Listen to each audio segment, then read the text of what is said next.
escada é uma construção que serve para fazer um deslocamento vertical. Nem sempre é assim, mas tem um jeito de facilitar tudo isso. Elevador? Não.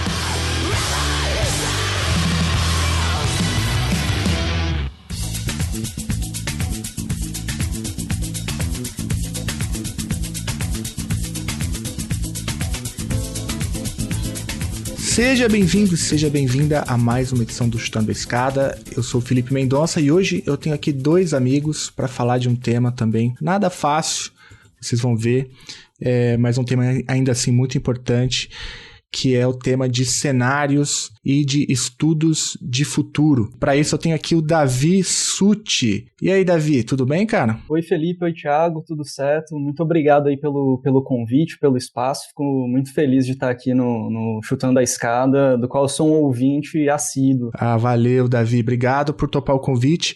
O Davi é doutor em Relações Internacionais pelo programa Santiago Dantas, e também ele é membro do GEDES, que é o Grupo de Estudos de Defesa e Segurança Internacional.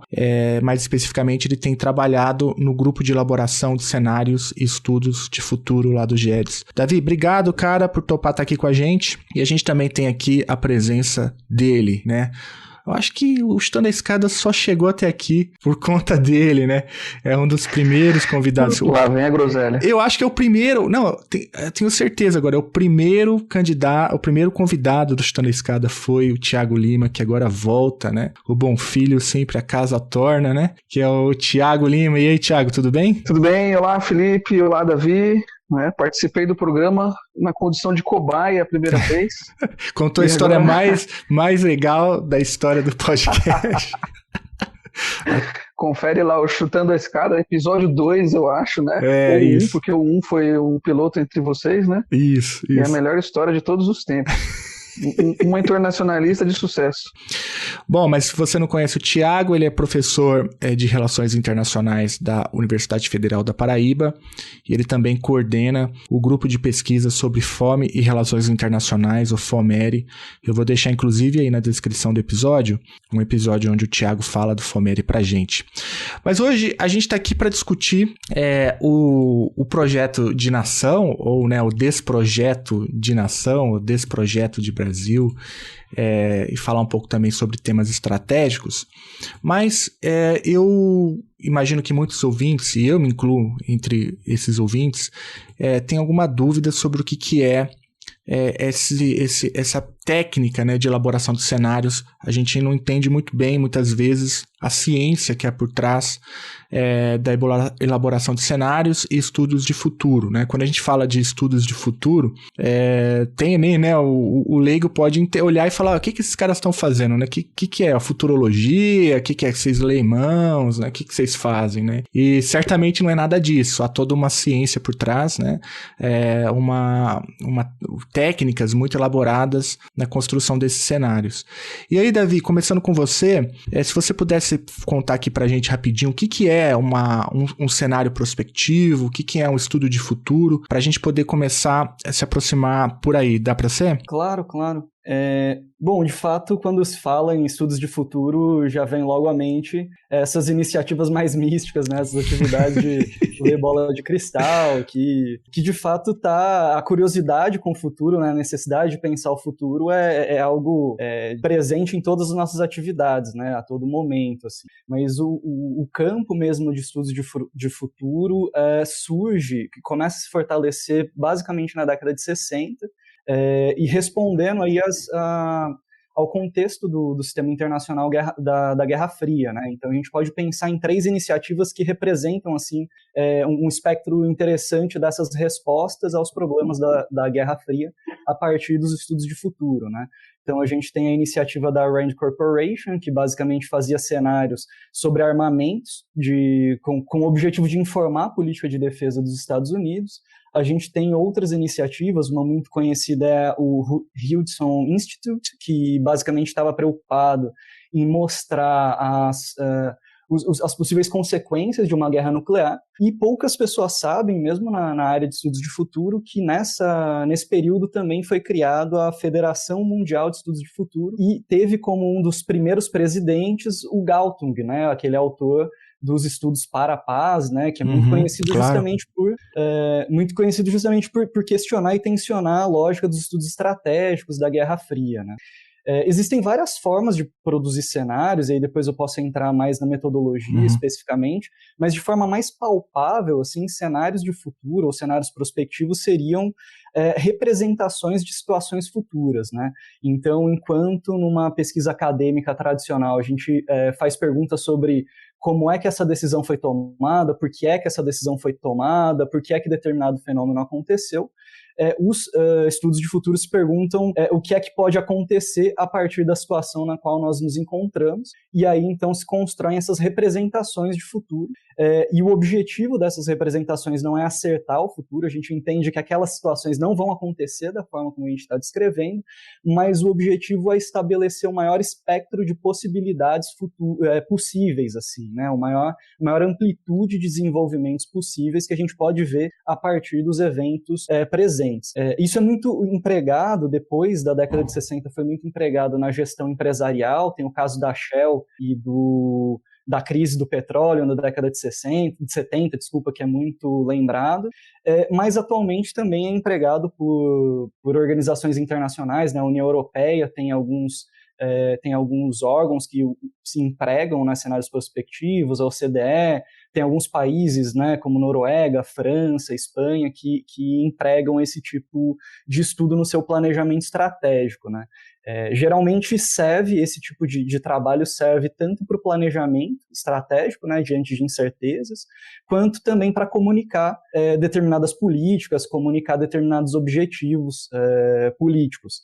Né? Os cenários prospectivos são sempre normativos, eles estão sempre respondendo a uma inquietação voltada a um objetivo, né? E aí depois a gente pode também entender o tipo de, né, e discutir mais a fundo o tipo de objetivo e visão de mundo que o projeto de nação se propõe, né, enquanto cenários prospectivos.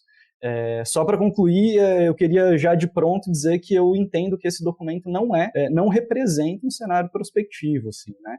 É um panfleto de um projeto político muito caro aos militares e outros grupos políticos brasileiros, que se reveste, né, que usa os cenários prospectivos como uma estratégia retórica para tentar conseguir algum tipo de credibilidade, né, para dizer que aquilo é resultado de um estudo técnico ou científico, e que depois a gente vai ver que os cenários prospectivos não são tão científicos assim, né? Tem a sua parte de produção acadêmica, tem sua parte que não responde a essa lógica científica da técnica e tal. Mas eu acho que de fala inicial, assim, seria isso, né? Uma visão geral.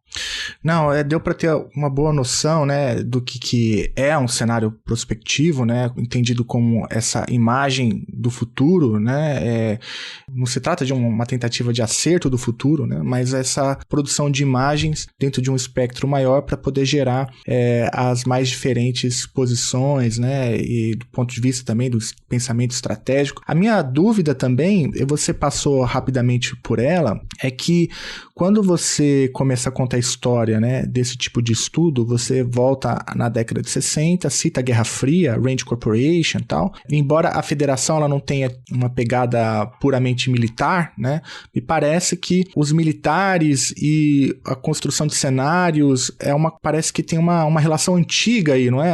Sim, de fato, os cenários entre os militares brasileiros, por exemplo, é de longa data o uso. Assim, eu não saberia te precisar quando é que eles começaram a se aprofundar nesse tipo de questão, mas os militares brasileiros sempre empregaram. E existe também uma linha dentro mais das ciências militares que são mais no sentido de estabelecer jogos, né? Então, na Guerra Fria, a gente tem muito nos estudos estratégicos aquele negócio de se o Estado A tiver determinado comportamento, o Estado B tem que responder de determinada forma. Então, bom, se o Estado A lança uma bomba nuclear em determinado espaço, o Estado B tem que responder dessa forma.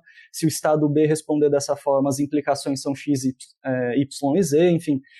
Tem, de alguma forma, relação um pouco com essa teoria dos jogos, né? Um pouco essa preocupação militar de prever a possível reação do outro, né? E a partir daí tomar suas próprias ações.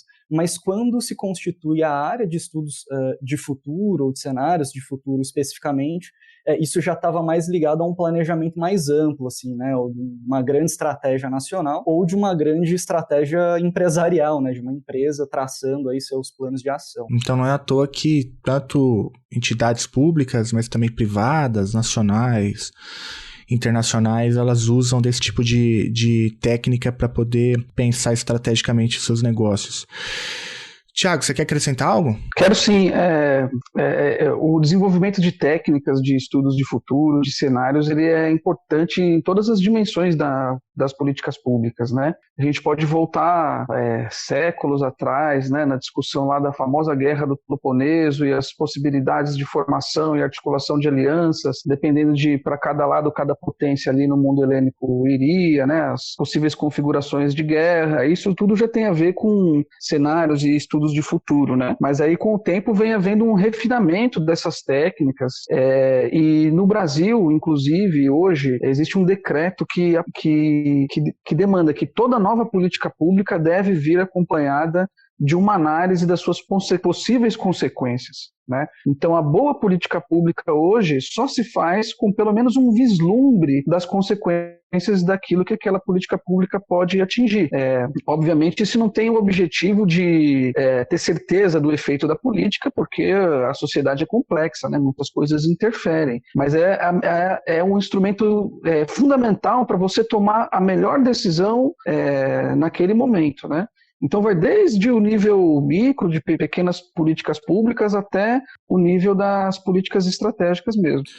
Ficou bem claro que não se trata de acerto. Então deixa eu, mais uma vez, frisar isso para o ouvinte. Se trata de um instrumento científico, inclusive, que auxilia no processo de planejamento e tomada de decisão, é isso? E o Tiago agora trouxe uma informação que eu não sabia, Tiago. Então, no Brasil, toda a política pública ela precisa estar acompanhada de um estudo prévio. Não necessariamente se usa o termo, né, cenário ou estudo de futuro, mas o termo que está na legislação é o quê? É um estudo de impacto? Como que aparece? O termo que a Escola Nacional de Administração Pública utiliza é uma análise ex ante, né? Ex ante. Uma análise que antecipe aquilo que pode acontecer. Isso é uma introdução recente nas regras de formulação de políticas públicas no Brasil, né? Deve ter uns 5 anos, assim, até onde eu sei, no formato desse decreto, né? Inclusive no site da ENAP, quem tiver interesse pode olhar lá, tem um curso de análise de políticas públicas ex ante que trata sobre isso, né? Então, realmente pode ser considerado um avanço do ponto de vista da formulação da política pública no Brasil. Agora, se isso vem sendo aplicado, isso que eu ia perguntar. Aí eu já tenho muitas dúvidas. Porque, por exemplo, quando a gente discutiu o Futurice, né? Nem me fala. Por que você foi lembrar isso, cara? Pois é. Qual era o estudo de futuro que tinha ali? Nenhum, zero. E era por isso que eu lembro desse caso, que o programa naquela época, né, de destruição da educação brasileira chamava Futurice. E ele não tinha nenhum estudo de impacto futuro elaborado, nada mais refinado sobre isso, né? Então, assim, entre o que manda a boa prática, né, os estudos acadêmicos sobre políticas públicas e aquilo que é feito no Brasil tem uma distância. Nesse caso, eu acho que a gente tem que aprimorar e exercer mais aí, praticar mais esse tipo de análise.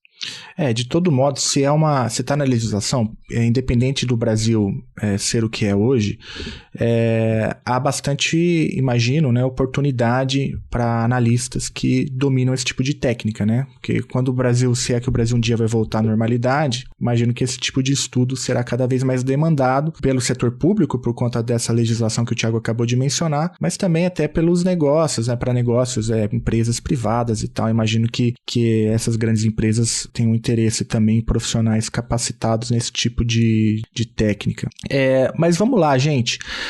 Eu sei que há toda uma ciência por trás, né, dos estudos sobre os estudos de futuro, então não é o caso da gente destrinchar todas as técnicas que envolvem um estudo desse tipo, mas dá para se falar um pouco quais são, assim, as principais metodologias que existem, só para a gente ter alguma ideia, né, de como que se faz, porque, veja, se você vai mergulhar num cenário prospectivo, você tem que ter algum tipo de amarra, né, você tem que ter algum tipo de corda, né, amarrada ali para te trazer de volta ou para te guiar de modo a não tornar possível toda a possibilidade, né? Então você tem que limitar.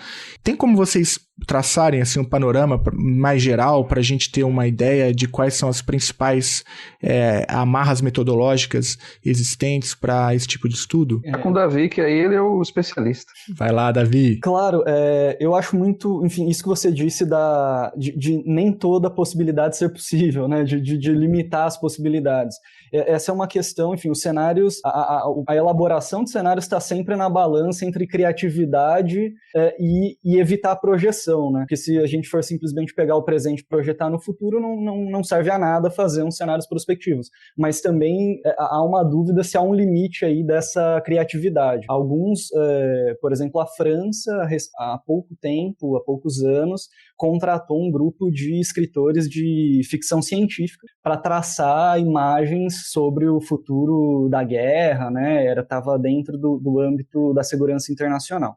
Assim, existem várias perspectivas de como fazer isso, várias ferramentas, formas de organizar essas ferramentas. Mas eu acho que a gente pode dividir os cenários, as etapas, né? Os cenários prospectivos em duas grandes etapas, em duas grandes momentos, e que eu entendo que tem que ser avaliados e analisados a partir de critérios diferentes, porque eles respondem a momentos e lógicas diferentes. Tá? Eu vou explicar. A gente tem um primeiro momento, que é o momento da pesquisa acadêmica, ou seja, de entender onde é que nós estamos e como é que nós chegamos aqui. Então, esse passo ele está muito próximo, assim, responde à mesma lógica de uma pesquisa acadêmica, científica que a gente faz com frequência na universidade. Então a gente define lá o objeto de estudo e vai entender quais são os principais atores, qual é a relação de poder entre esses atores, quais são os objetivos de cada um desses atores, quais são as principais variáveis ou dimensões, qual o histórico de desenvolvimento dessas variáveis, qual é o histórico de ação desses atores, quais são as principais dúvidas que a gente tem em relação a como nós chegamos aqui e o que é que pode acontecer a partir desse momento. Então, e aí responde aos mesmos problemas de pesquisas acadêmicas, né? Então, alguns vão dar maior peso para a agência, outros maior peso à estrutura, alguns vão enfatizar aspectos econômicos ou aspectos políticos sociais ou militares, enfim. Existe aqui uma definição de tema, existe aqui a pesquisa acadêmica clássica que você vai definir aí os pesos que se atribuem. E as fontes são também fontes comuns à pesquisa acadêmica. Então a gente vai levantar dados, vai analisar documentos, vai fazer retomadas históricas e também, eventualmente, a gente faz consulta a especialistas, né? E sempre deixando muito transparente o processo de pesquisa e as escolhas que foram feitas nesse processo de pesquisa. O segundo momento, a segunda etapa, é uma etapa de construção das cenas. E por essa segunda etapa estar vinculada a construir uma representação de algo que não existe, não é possível ter tantas amarras acadêmicas assim, né? Mas aquelas informações da primeira etapa, elas têm que informar as possibilidades que a gente vai construir nessa segunda etapa. Essa segunda etapa, ainda que ela não possa ser avaliada a partir de um método acadêmico, porque ela responde a uma outra lógica, eu entendo que ela tem que ser avaliada com base no objetivo da elaboração de cenários. Então, o objetivo da elaboração de cenários é estabelecer um maior espectro de possibilidades, né? E, para isso, informar as ações.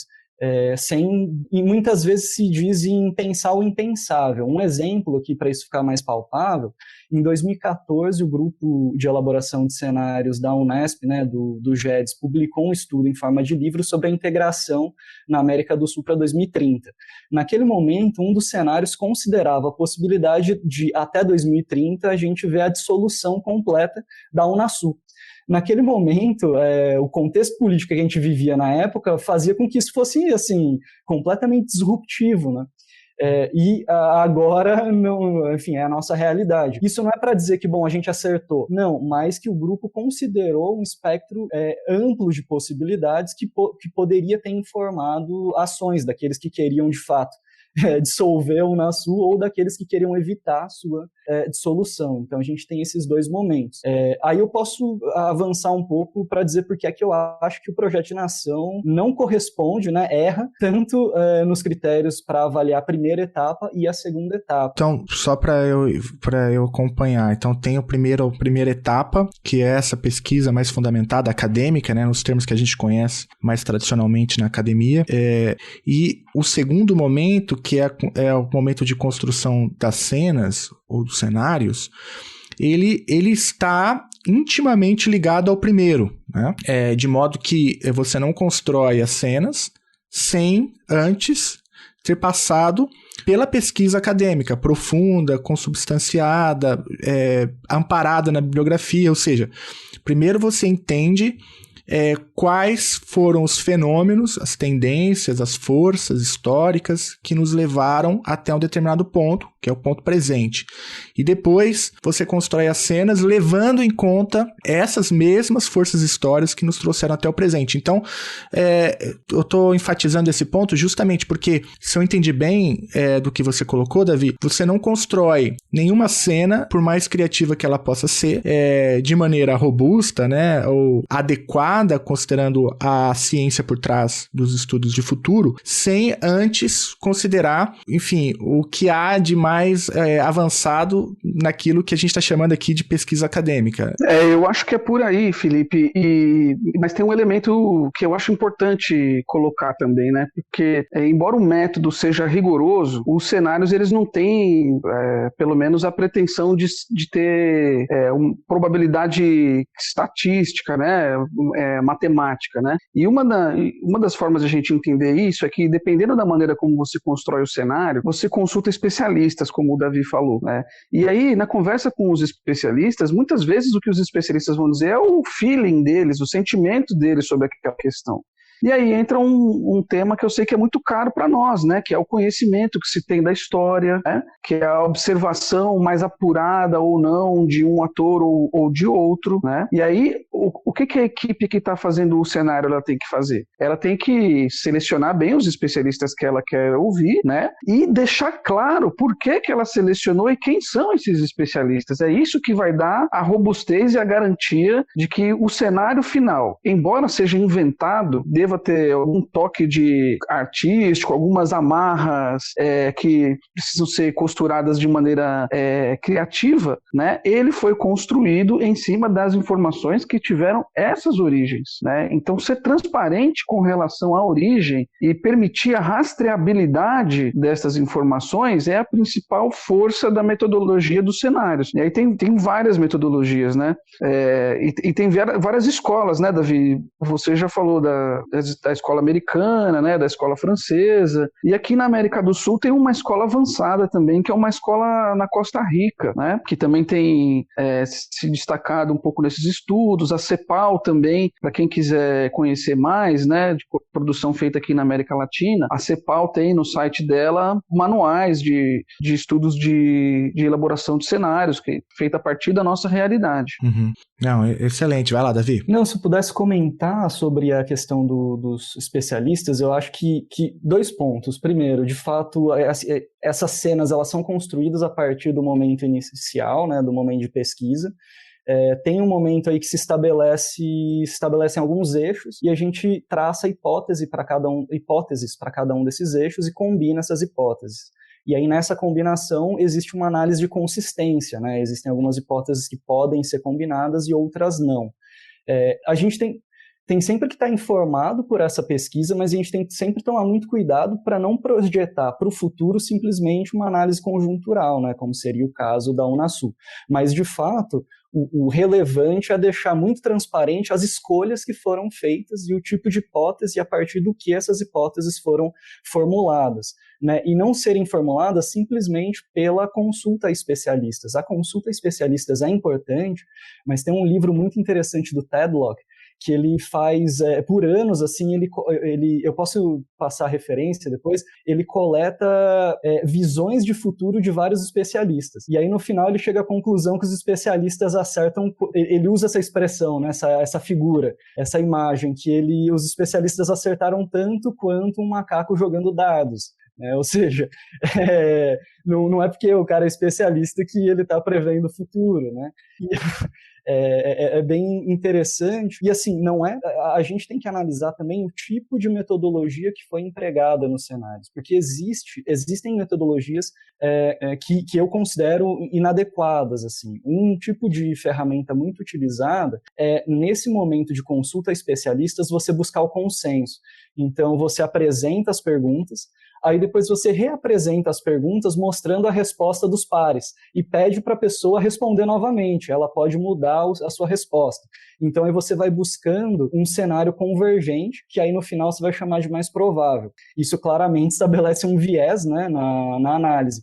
Por isso é essencial isso que o Thiago indicou, deixar muito claro qual foi o processo, porque a gente consegue avaliar a robustez ou não do processo de avaliação, né, do processo de pesquisa que foi feito para chegar nas cenas. Né? Uhum.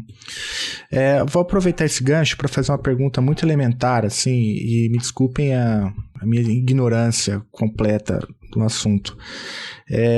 A gente já entendeu que as cenas que são criadas, né, elas têm, para ficar com o termo que vocês dois mencionaram, uma robustez, né? E essa robustez, ela inclusive ela é passível de uma espécie de decupagem, né? Você pode fazer um movimento inverso e conseguir identificar como que o analista chegou naquela cena, né? Por meio dos especialistas e tudo isso. Agora, eu disse que a pergunta é elementar porque eu fiquei pensando aqui, o que faz um analista que está fazendo um estudo de futuro ignorar uma cena? Como que você descarta uma cena? Né?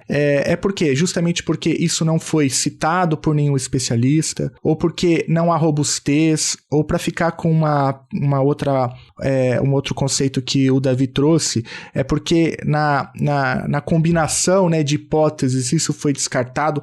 Ou seja, como que se elimina uma cena de uma análise como essa? Né?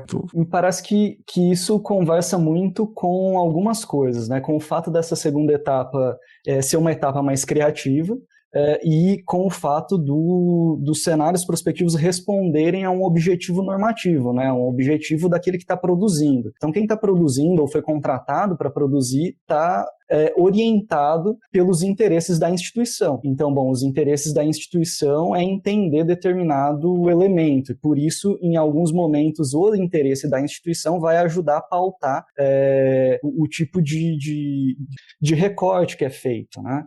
Mas me parece que, assim, ainda que não exista uma regra, um método muito claro de como é que se faz a seleção dessas cenas, me parece que existe um guia geral. E esse guia geral é justamente aquele que eu indiquei antes, de que a gente tem que conseguir uma amplitude grande de possibilidades. Então, se a gente pega 3 cenários que são muito próximos, que a variação de uma coisa para outra é muito pequena, não serve para os cenários prospectivos, porque aí você está olhando coisas muito próximas, né?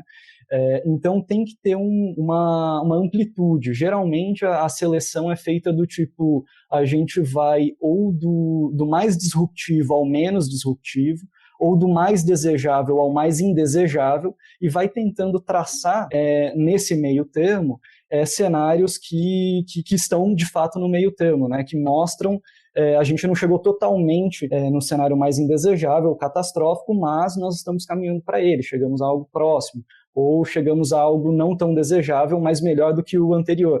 Então, normalmente, a gente estabelece 4 cenas, não é uma regra, tá? Tem quem produza 3, tem quem produza 5, mas a gente, no nosso grupo, especificamente, a gente entende que 4 dá conta de pensar em um espectro, né, uma amplitude adequada. Então, a ideia é essa, né, conseguir essas possibilidades, né, que essas possibilidades sejam consideradas, né, que essa amplitude seja considerada. Ótimo. Quer acrescentar algo, Thiago? Uma maneira lúdica de a gente ver isso dos cenários é pensar naqueles filmes ou séries distópicas, né? Tô lembrando do The Man in the High Castle, que é aquele seriado no qual os alemães eles conseguem fazer a bomba atômica primeiro que os americanos. Aí eles ganham a guerra, né? E o seriado se desenrola mostrando o que seria um mundo no qual os alemães nazistas tivessem adquirido a bomba atômica antes dos Estados Unidos, né? E aí o que acontece com os Estados Unidos, com o Japão e tal. Então essas séries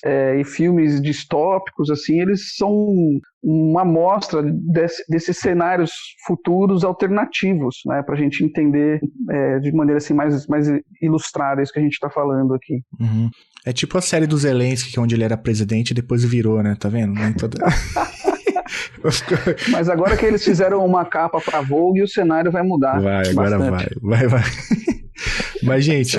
Vai lá, Davi, por favor. Se eu pudesse fazer um comentário só, porque às vezes a gente, no esforço de mostrar que existe uma pesquisa acadêmica, a gente também ignora a crítica à pesquisa acadêmica, né? Então, assim como, né, o clássico lá das relações internacionais, o Cox vai dizer que a pesquisa acadêmica é interessada e esse interesse influencia o processo de produção, a produção de cenários é ainda mais explicitamente interessada, né? O necessário é a gente entender e ficar claro quais são esses interesses e as escolhas que são feitas. Então, acho que isso tem que ficar... Para a gente também não assumir uma perspectiva muito tecnicista, positivista, que é a perspectiva a partir da qual os militares tentam dar legitimidade para o próprio cenário deles, né? Eu acho que esse é um bom gancho para a gente entrar, então, finalmente no projeto de nação e para a gente poder começar a discutir também esse documento. Bom, para quem chegou aqui e não sabe do que se trata, em maio desse ano de 2022, instituições ligadas ao Exército Brasileiro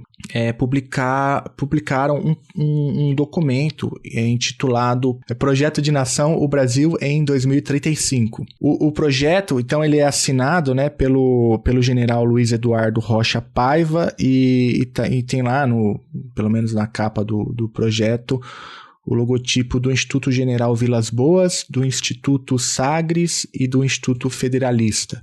Nesse documento, então os nossos militares, eles constroem cenas, né, a partir de alguns eixos, se não me engano são 7 eixos que passa pela geopolítica, governança nacional, desenvolvimento nacional, ciência e tecnologia e educação, saúde, segurança e defesa nacional e segurança pública.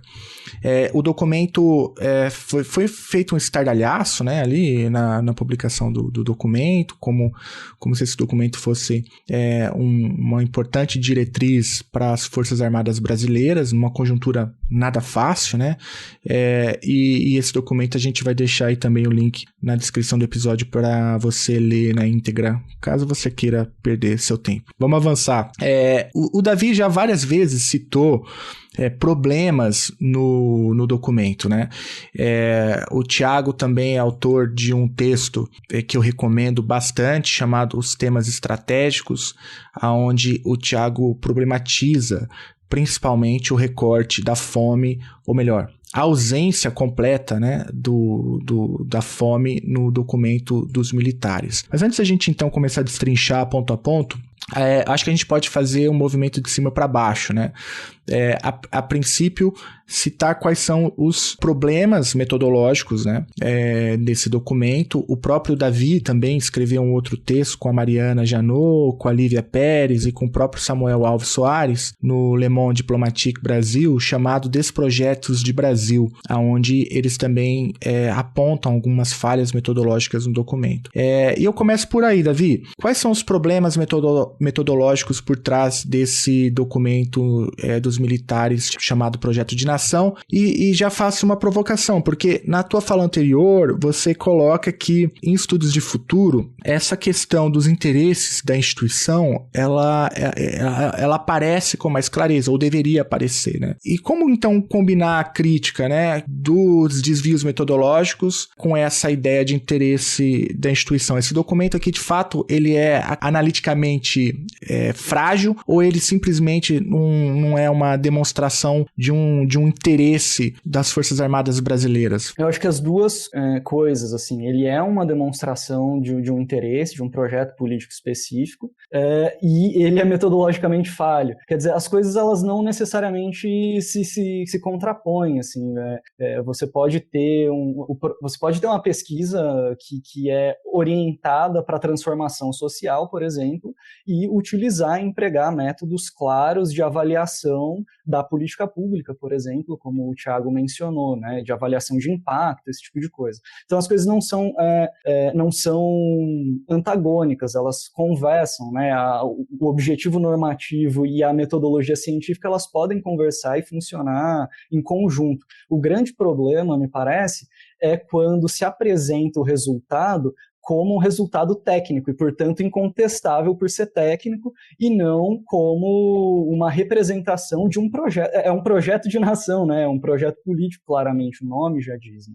O grande problema é quando se reveste, tenta se esconder o objetivo político normativo pela retórica da técnica. E isso é muito, eu posso voltar nisso depois, mas isso é histórico dos militares, né? Os militares brasileiros, eles assumem postos políticos e dão golpes e desestabilizam governos, e aí depois eles dizem, não, nós fizemos isso em nome da boa gestão, da técnica, enfim, da neutralidade política.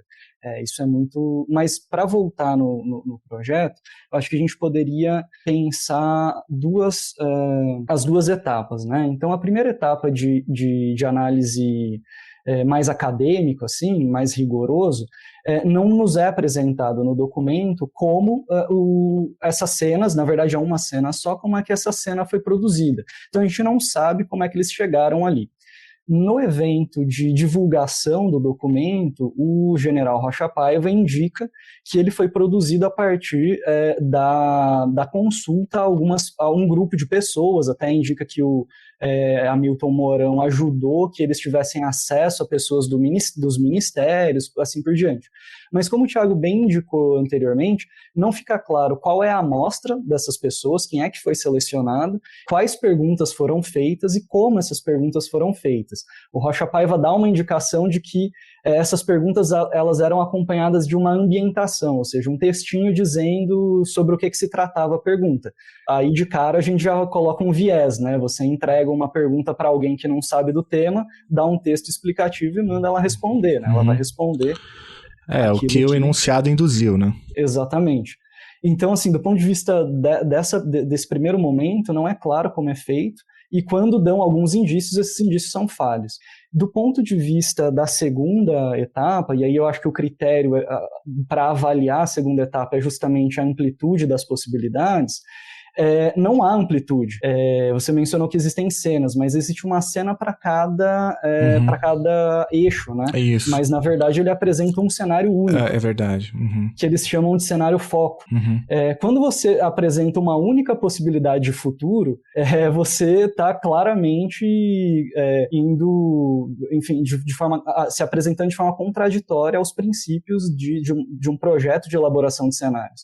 E aí eu acho interessante dizer que ainda que o cenário único ele seja inconsistente com a atividade de estudos de futuro, de elaboração de cenários, ele é muito consistente com o conteúdo do projeto, né? Ele é muito consistente com o projeto político que se apresenta ali, porque é um projeto político que nega a diversidade, né? Que por várias vezes, acho que por 2 vezes, usa o termo neutralizar movimentos políticos ou ideologias políticas radicais, né? Ou seja, então, a ideia de você apresentar uma única possibilidade de futuro, uma única visão de futuro, não é resultado de um cenário provável, mas é resultado de um objetivo político de limitar a diversidade do pensamento, a diversidade de movimentos, enfim.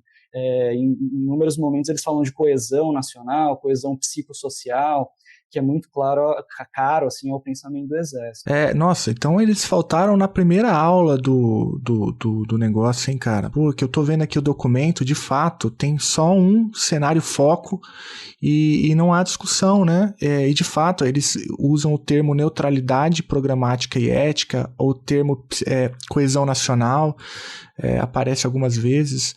É só interesse, pelo que eu tô vendo aqui, né, da instituição. É isso, porque eles eles estão chamando de cenário uma coisa que é projeto, na verdade, não é? Então eles escrevem como que se eles escrevessem o cenário para responder à ideia original que eles tinham de um projeto já pré-concebido, né?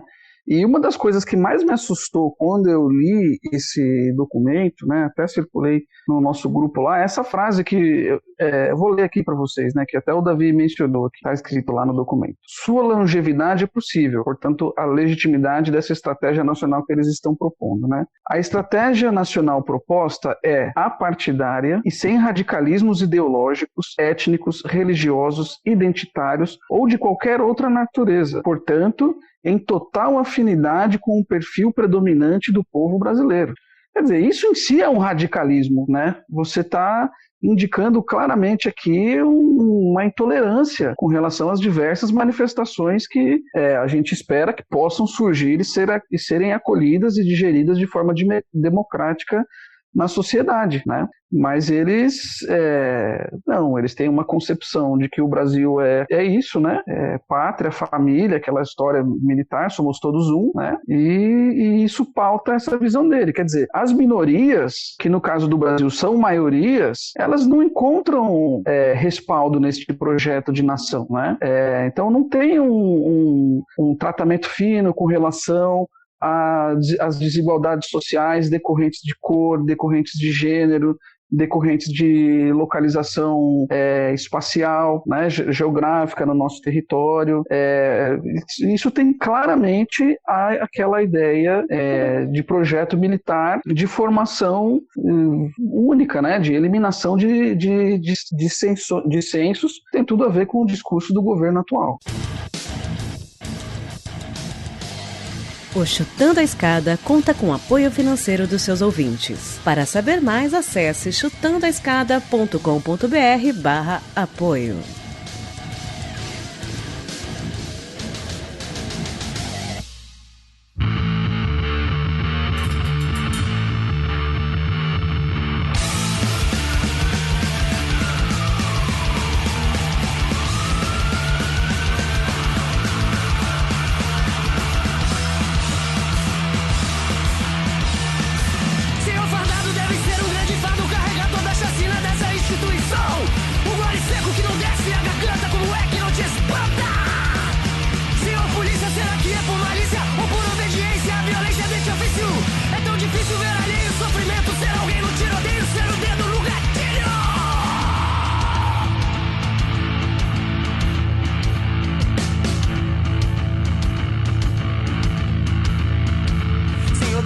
Quando que nessa cabeça caberá um travesseiro e um sono verdadeiro.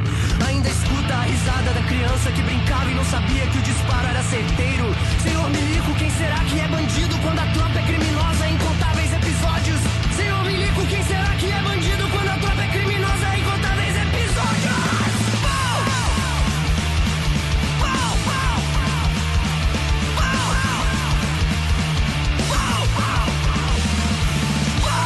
Porra, mas que merda esse documento, hein, cara? Ó, eu tô lendo aqui logo no começo. Logo no começo, eles estão falando de política externa brasileira, aí vem com essa ladainha, né, da neutralidade, e depois eles falam dos obstáculos, né, essa neutralidade nesses termos que a gente já colocou aqui, que é o globalismo, né, e aí começa toda aquela loucura do Ernesto Araújo, né, de que o globalismo, ele é um problema perverso e que ele quer doutrinar todo mundo e não sei o que, em nível mundial, e que tem ONGs que trabalham nisso, e que isso pode chegar no judiciário, e se chegar no judiciário, isso vai comprometer todo o arcabouço legal vigente no Brasil, porque aí o ativismo judicial, político partidário, e depois não para, né, cara? É uma metralhadora de impropérios, assim, que... Bom, a gente já viu que não se trata, do ponto de vista de estudos de futuro, de um trabalho adequado, muito longe disso, né? Eu acho que ficou bem claro, tanto na fala do Thiago quanto na fala do Davi, que isso daqui não é um estudo de futuro, é só a manifestação do desejo das Forças Armadas brasileiras. E já que eu falei do globalismo, né, eles fazem esse mini cenário foco aí da existência de um movimento globalista que vai, inclusive, acabar, né, com essa tradição de neutralidade brasileira, ou da maioria do Brasil, né, dominada por uma elite financeira mundial. Ouvintes, é difícil seguir, né? Eu acho que vocês já viram o nível da discussão.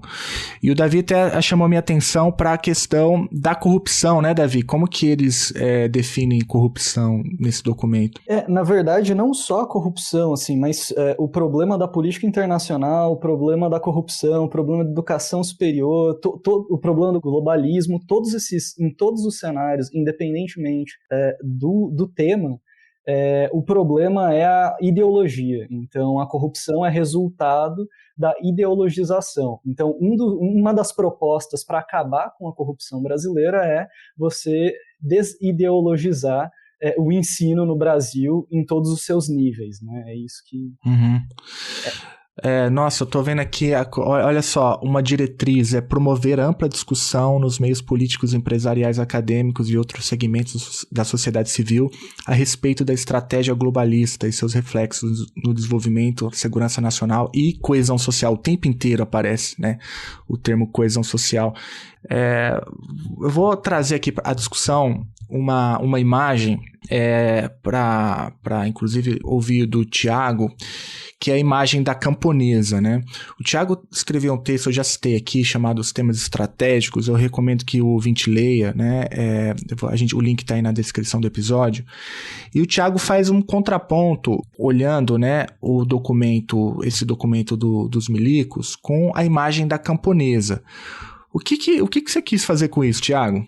Porque, assim, esse projeto, quem tiver coragem de ler o documento, vai ver que ele tem um irmão, né? E o irmão dele é o agronegócio de larga escala, tá? Então, o documento defende que a soberania brasileira seja fundada e defendida no agronegócio, né? Então, isso tem tudo a ver com o agrogolpe de 2016, né? Por que eu e alguns autores chamamos de agrogolpe? Porque a bancada ruralista, que até então era aliada do PT, dá mais de 50% dos votos para depor a Dilma, né? Vota em uníssono e depõe a Dilma, e na esteira dessa deposição da Dilma, o Brasil começa um processo intenso de desmantelamento institucional, né? No primeiro dia de governo, o Temer elimina o Ministério do Desenvolvimento Agrário, que era o ministério que dava voz para a agricultura familiar, portanto também para o segmento camponês, né? E alguns meses depois, o José Serra, né, que era então ministro de Relações Exteriores por curto espaço de tempo, ele elimina uma estrutura inovadora no MRE chamada Coordenação Geral de Ações de Combate à Fome, a CGFome, que era a bandeira do Fome Zero no mundo, né? Então, mais uma vez aí você tem esse desmonte institucional, né? E a partir daí uma série de desmontes que vão desde a eliminação de programas até a sua desidratação pela redução orçamentária. Quando o Bolsonaro chega ao poder, ele inicia uma nova fase desse desmantelamento, que é o que se pode chamar de desmantelamento simbólico.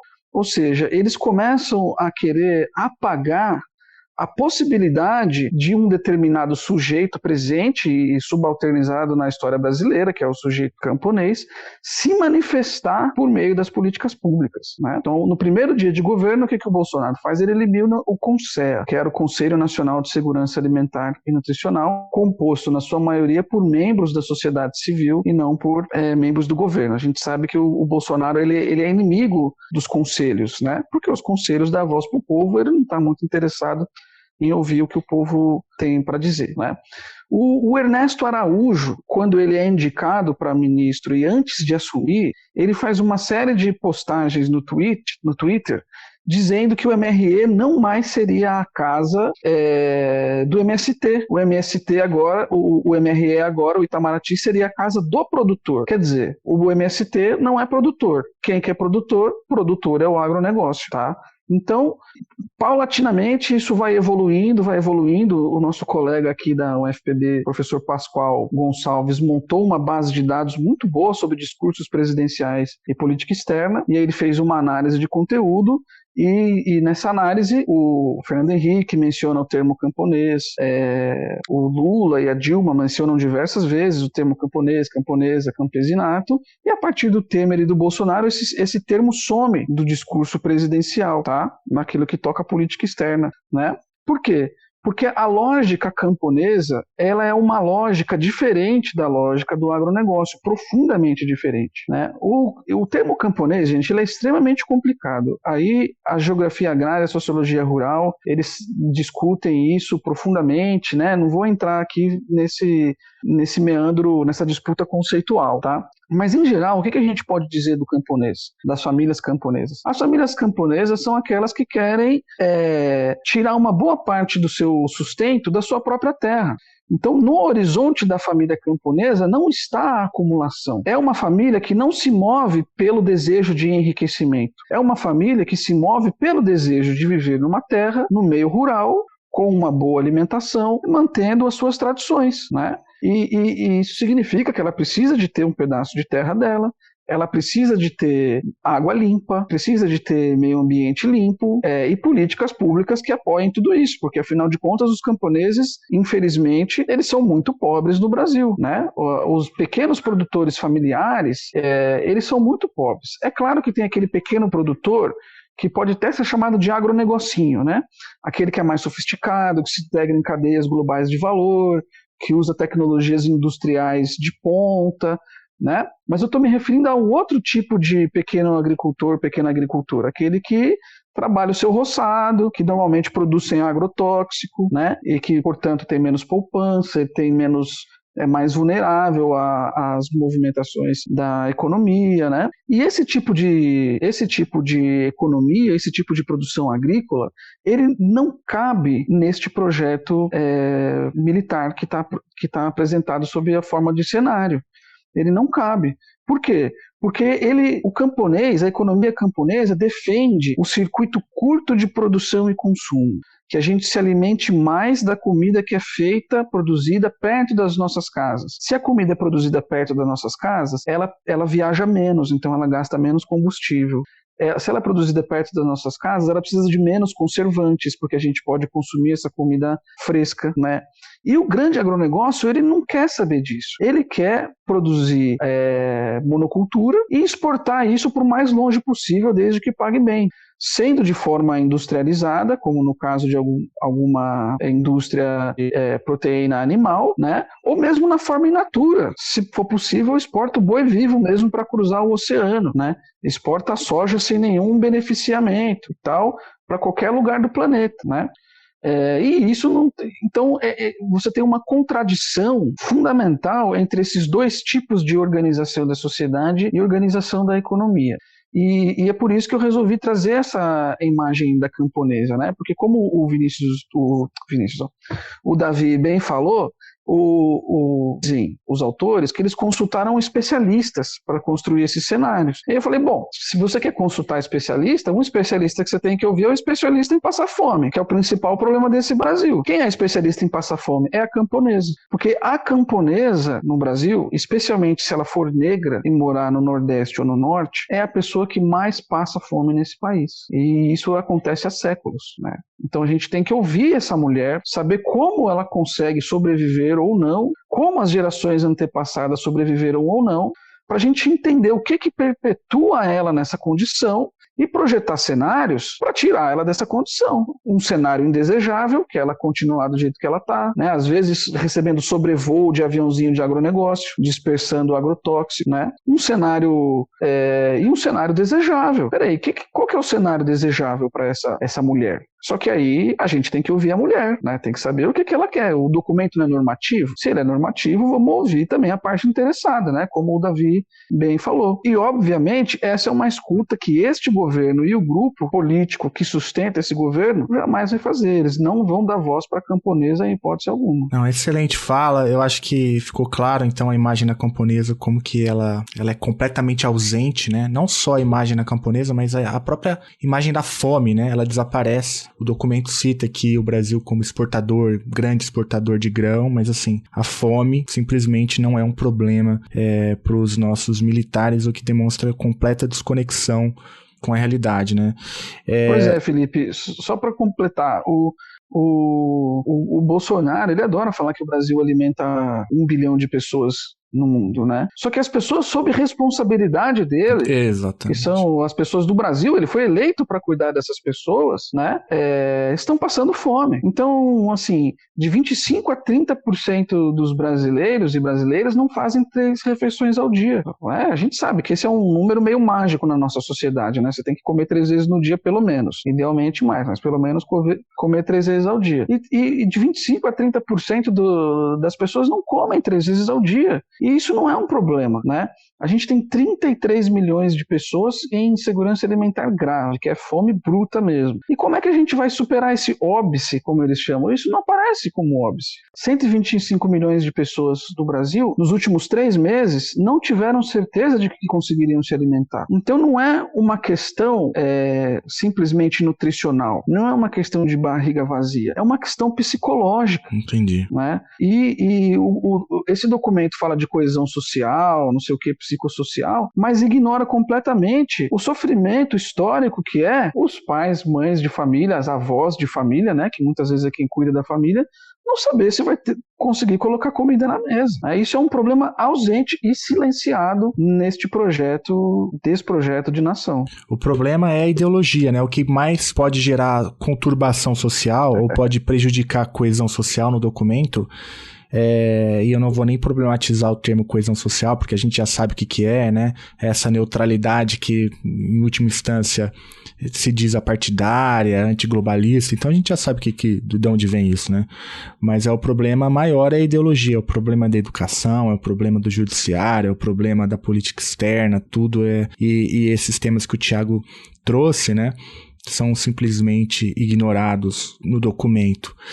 E Davi, aproveitando então essa deixa, eu queria te perguntar se isso é coisa recente das Forças Armadas, esse tipo de interesse, ou isso faz parte de um pensamento histórico, né, das Forças Armadas brasileiras. Eu acho que é importante a gente colocar isso em perspectiva, até para a gente entender de onde vêm essas ideias, né? Sim, a imagem da camponesa que o Thiago apresentou, eu acho que é fundamental para a gente partir dela, né? Porque enquanto a imagem da camponesa não se reflete nesse documento, o que está refletido nesse documento é a autoimagem laudatória, né? A imagem que os militares historicamente atribuíram a si mesmos ao longo da história.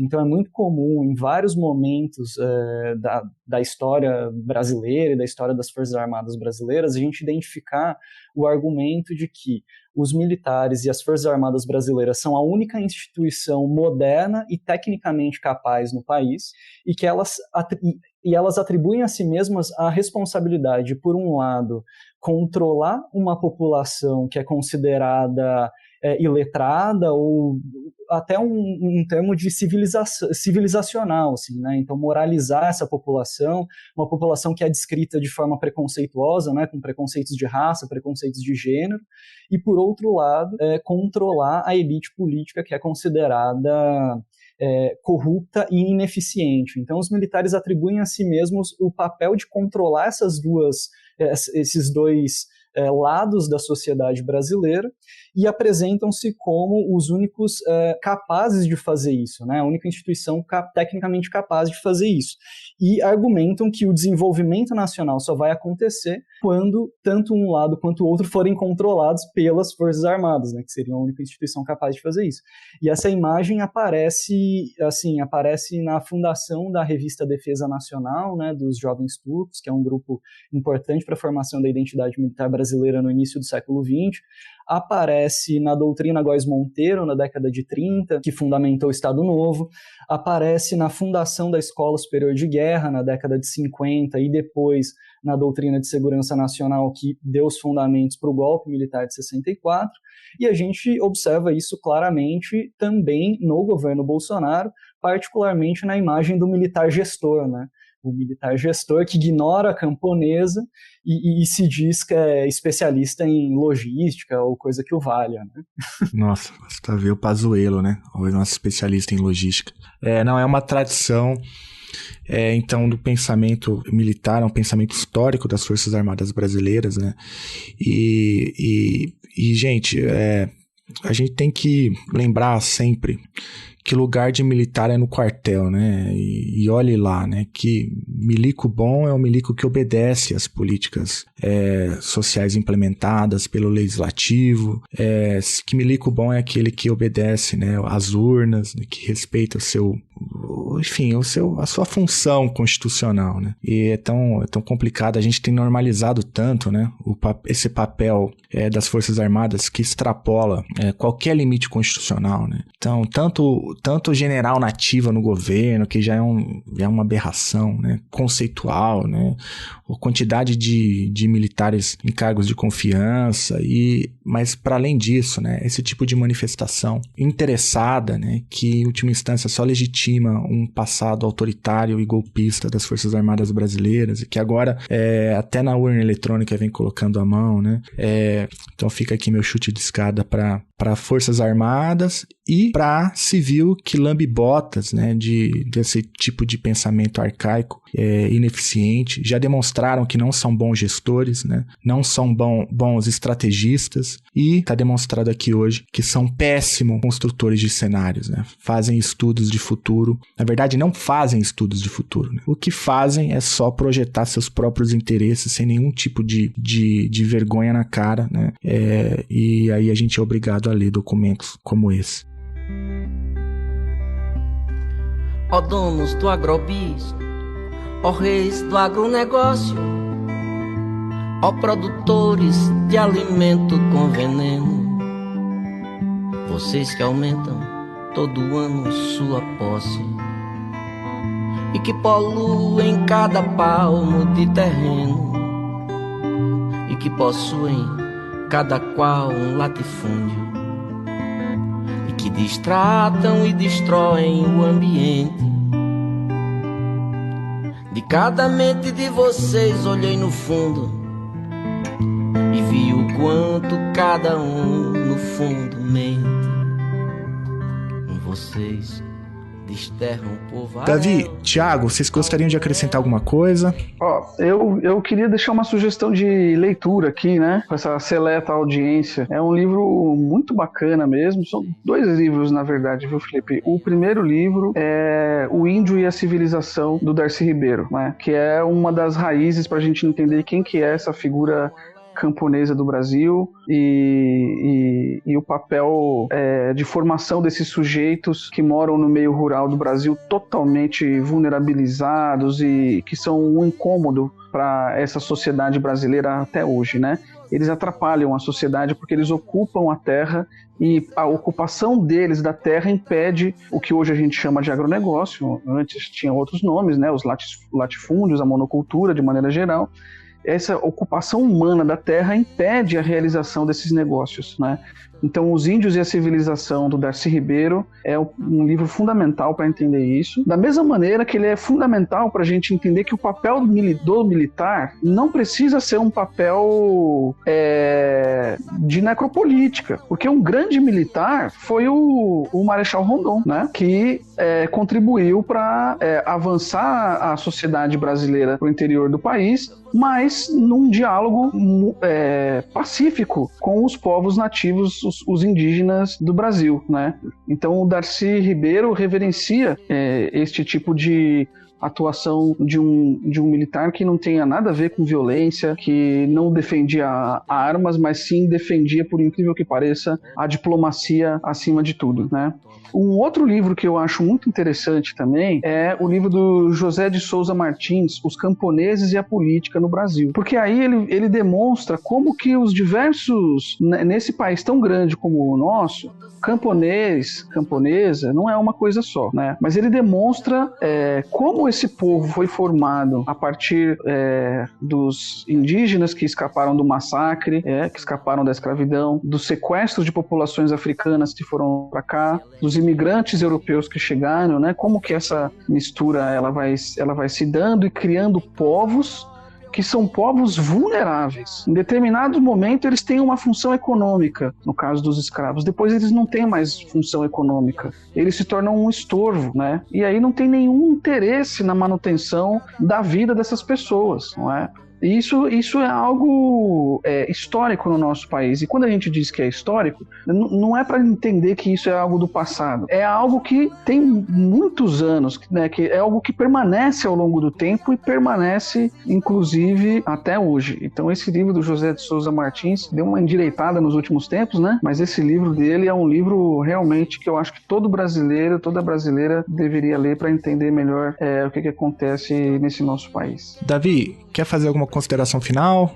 Alguma indicação também? Talvez para completar as duas imagens que a gente estava debatendo, né, a imagem da camponesa, para talvez uma indicação para que o ouvinte consiga compreender a construção dessa imagem dos militares brasileiros, que eu mencionei anteriormente, é o livro que foi lançado esse ano, chamado República de Segurança Nacional, do Rodrigo Lentz. É uma ótima indicação, ele está disponível online e ele faz um bom panorama, assim, desde do início da constituição dessa identidade militar brasileira até o governo atual. Enfim, seria uma indicação. E o Felipe, e o artigo deles no Le Monde. Não, sim, o artigo... Esse artigo é um primor mesmo, eles acertaram na veia, assim, né, sistematizam a crítica ao documento, não de forma visceral, né, mas de forma bem acadêmica, mas também se posicionando do ponto de vista da cidadania, né, um baita artigo mesmo, esse do Le Monde. Gente, é isso. Então, um chute na escada dos milicos e a gente se vê por aí. Obrigado, Thiago, obrigado, Davi, pela aula que vocês deram aqui hoje. Eu recomendo os ouvintes que leiam tanto o texto do Davi, lá no Le Monde, dos Projetos de Brasil, mas também o texto do Thiago, no Terra Redonda, chamado Os Temas Estratégicos, onde ele trabalha e aprofunda isso que a gente chamou aqui de imagem da camponesa. Vale mais a pena ler esses dois documentos do que o original, o Projeto de Nação. Mas se você tiver muita curiosidade, veja lá também. Também tá aí no link. É isso, gente. Obrigado. Esse sistema que nos causa tanto trauma.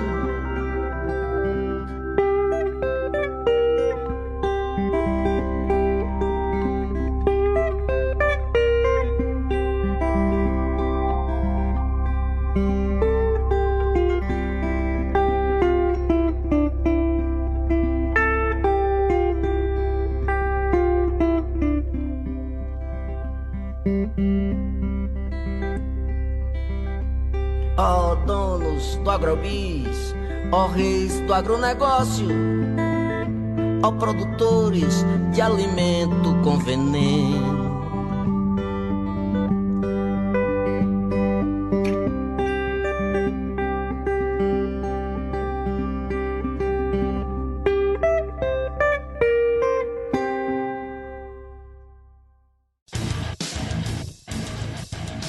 Você acabou de ouvir mais um episódio do Chutando a Escada. Para apoiar, acesse chutandoaescada.com.br/apoio.